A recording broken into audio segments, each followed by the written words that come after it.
যুক্তরাষ্ট্রের মধ্যাঞ্চলে একটি নতুন তুষারঝড় শুরু হওয়ার পূর্বাভাস রয়েছে, যা শনিবার পর্যন্ত ২০টিরও বেশি রাজ্যে শীতল আবহাওয়া বয়ে আনতে পারে। বিদেশি সংবাদমাধ্যম ওয়াশিংটন পোস্টের খবর অনুসারে এ সময় এমন কিছু এলাকায় তুষারপাত হতে পারে যেখানে দীর্ঘদিন ধরে এমন পরিস্থিতি দেখা যায়নি। বৃহস্পতিবার থেকে শুক্রবারের মধ্যে Texas, new Mexico, Oklahoma, Kansas, Colorado, north Louisiana, Arkansas এবং মিজৌরিতে কয়েক ইঞ্চি তুষারপাতের আশঙ্কা রয়েছে।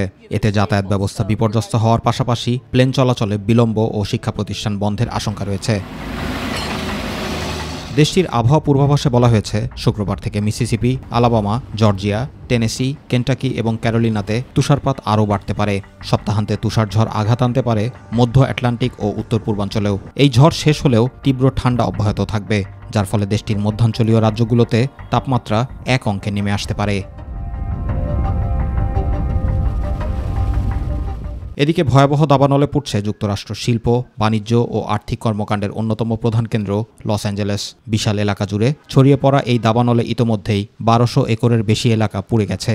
এছাড়া আগুনে ভস্মীভূত হয়েছে বহু বাড়িঘর ও গাড়িও। ৩০,০০০-এরও বেশি মানুষকে নিরাপদ স্থানে সরিয়ে নেওয়া হচ্ছে। এছাড়া ১৩,০০০ ভবন আগুনের হুমকির মুখে রয়েছে। পরিস্থিতি বিবেচনায় জারি করা হয়েছে জরুরি অবস্থা।